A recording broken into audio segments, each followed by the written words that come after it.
اے قادر مطلق ہمارے آسمانی باپ، میں تیرے شکر گزار ہوں آج اس دن کے لیے، اس واقعے کے لیے جب ہمارے یہ بچے ہیں خداوند تیرے متعلق سننے آئے ہیں کہ تیری پیروی کیسے کی جاتی ہے۔ اے خداوند میں تو آج بھی نہیں جانتی میں کیسے تیری پیروی میں آ گئی ہوں کہ تو نے مجھے بلایا ہے۔ میں ان تمام بچیوں کے لیے دعا کرتی ہیں پھر خداوند جو خواہش رکھتی ہیں تیری شاگردہ بنے، تیری پیروی کریں اور تیرے غریب لوگوں کی مدد کریں، اس پہ خاص کر روحانی طور پر ان کی مدد کر سکیں۔ اور اس کے لیے سب سے ضروری ہے کہ ہم مسیح کو جانیں، چرچ جائیں، دعا کریں، گھروں میں دعا کو قائم کریں۔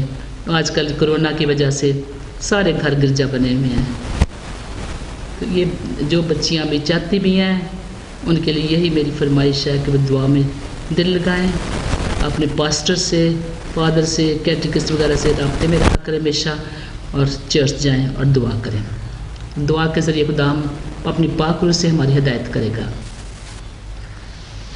آمین۔ باپ پہ بھی ٹرل کے نام سے۔ سو ناظرین، آج کا جو شو تھا وہ اسپیشلی ان گرلز کے لیے تھا جو چاہتے ہیں کہ ہم سسٹر بنیں، ہم خدا کی خدمت کریں، ہم پوری زندگی جو ہے وہ خدا کے لیے وقف کر دیں۔